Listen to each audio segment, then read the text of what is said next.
What's up, everybody? It's Big Pop Poppy. You can call me Bill. Here with this beautiful select Charizard. I love Charizard. Since I was 4 years old, this has been my favorite Pokemon. And when I seen this in the store, I had to go get it. So, that being said, I've already cut the tapes off the top sides here. Let's go ahead and get in this bad boy. Okay, cool. There's the base for the stand.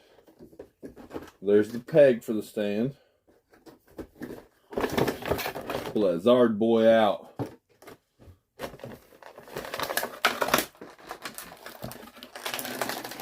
Alright.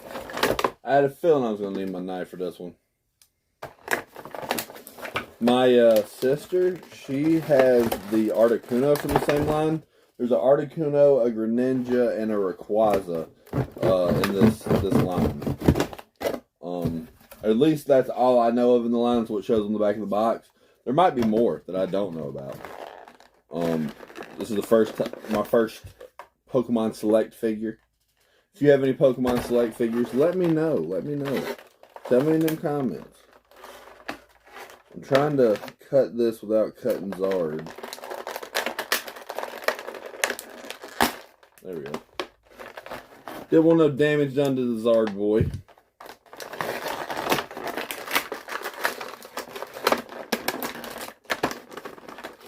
Is there another one on him? Yeah. What? Remember, always cut away from you. And probably use a sharp knife. A dull knife stutters too much. There's a little bit around his hand too. Lord, if you get one of these, get you a little pair of scissors. A little pair of scissors would be beautiful. You know, I always be opening stuff and I'm like, I need a pair of scissors. And I never get a pair of scissors. Or even the tail. Now, how am I supposed to cut that? Put a little pair of scissors here. Dude, be careful when opening stuff like this. Always be careful when using knives. Me, I'm a trained professional. Oh, see, look, I chipped a little bit of the paint right there with the knife. See, that's why I said be careful with the knives. That's it. Yeah, because the tail is some soft plastic.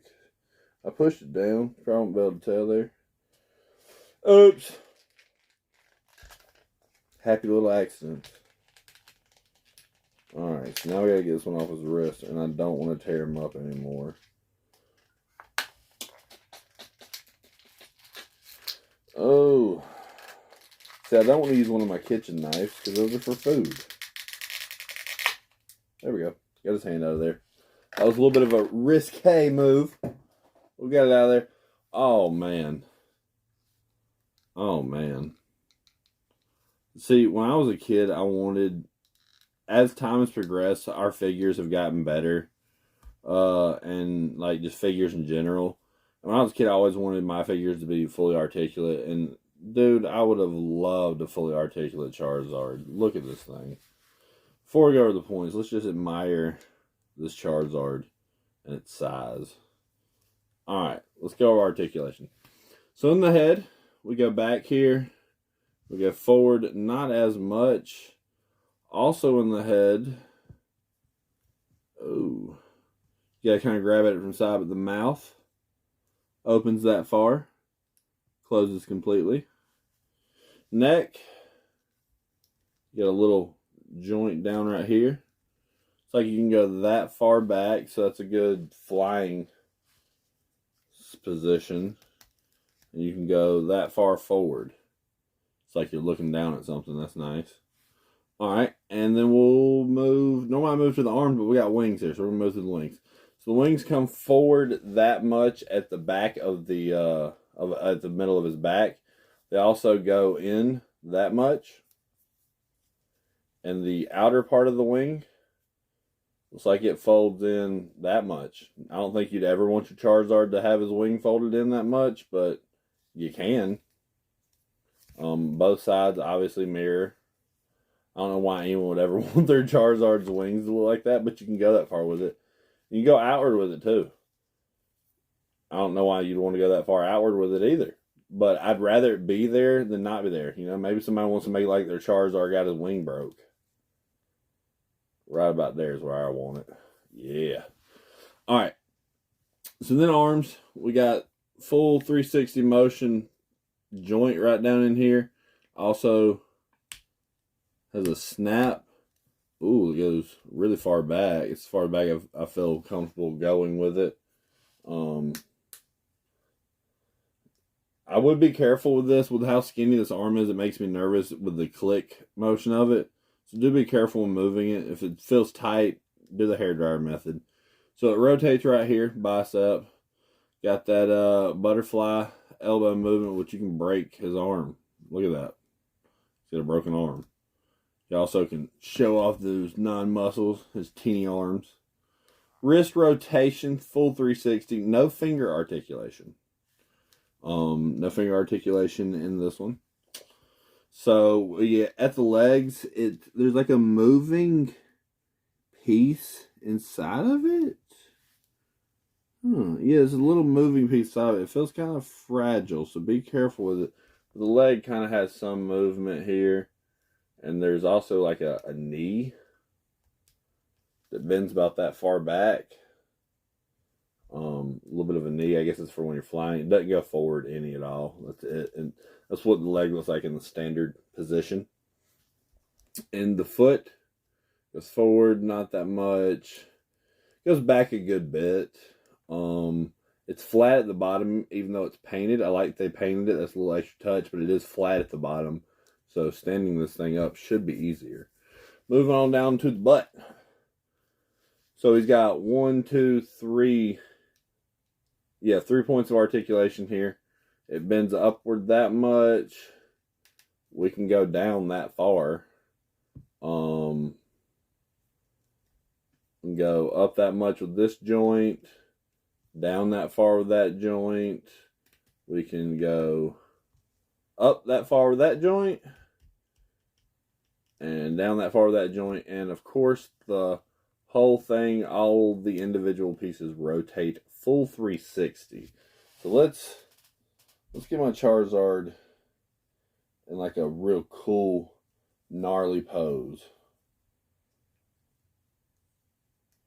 Of course, I am definitely going to be doing a little photo shoot with this Charizard on my Instagram. That is definitely something to keep your eye out for.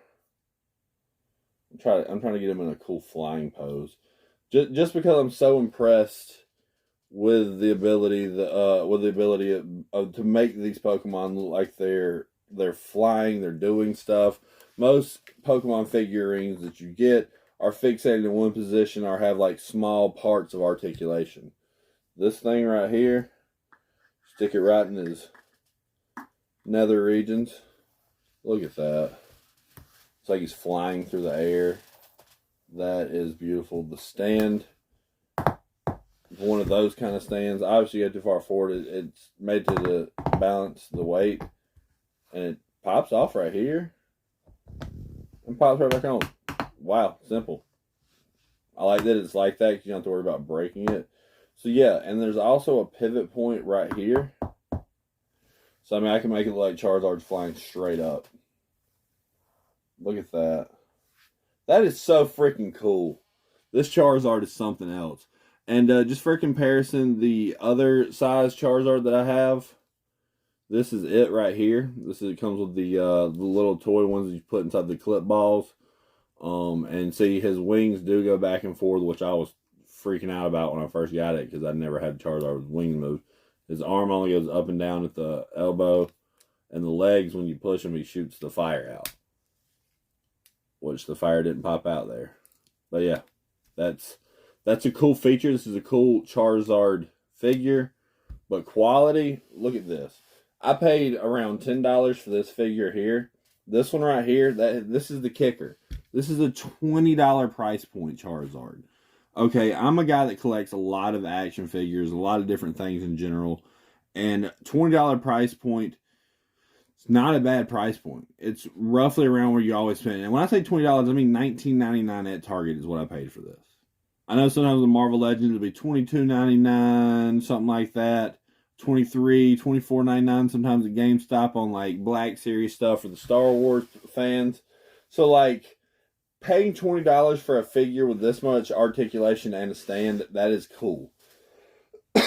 So, only complaints I have on this figure is the tail is kind of like the flame on the tail is kind of just bland. I wish they could have like got some whites or some blacks in there to make the color pop a little bit better, because the paint adaptation everywhere else looks really good. Those eyes look solid. I don't know if you can see that there. You open the mouth up and the mouth's colored really well. I mean, this whole figure has very great coloration, and I feel like the tail is a little lazy. The flame on the tail, that is. It still looks good. Trust me, there's way lazier, worse way. They could have just made it solid red, and then that would have been awful. But see, this tail's also that, but that's what you'd expect. That's the kind of coloration you'd expect on a $10 figure. You know, his coloration on his body is honestly just as good. You know, now that I'm saying that, looking to the side to side, both of them could use better painting on the tail. Because the paint adaptation, the eyes resized for this figure, but the coloration point spot on. That's that patented Charizard orange. Yeah, so regardless, at a $20 price point, this is a great figure. That's the only gripe I have is the coloration on the tail. And that's just a minor gripe. If that's my only gripe for a 20 price point figure, especially one this cool, as cool as this Charizard is. I mean, the points of articulation, if I could count them down, but like this is just insane. I mean, especially for something like Pokemon, there's not many other options for Pokemon, and when it comes to other options you have for Pokemon, it's those model kits. There's a lot of really good model kits that are more posable. They also feel delicate. Some model kits feel really delicate. I'm a rough man. I try to buy things that I feel like can stand a little bit. Trying to make it like he's flying right by you. Love this figure. The stand, the articulation. This is definitely something I'm going to be taking pictures of. Thanks, guys, for watching this here video. If you like what you've seen here, feel like following me, subscribing, whatever you want to call it, whatever you're watching this on, and leave a comment. Let me know what you think of Charizard. Do you think he's overhyped? Do you think he's the best fire Pokemon ever? Or do you feel like he deserves to be a dragon type? Let me know in the comments. No one else loves you. Poppy does.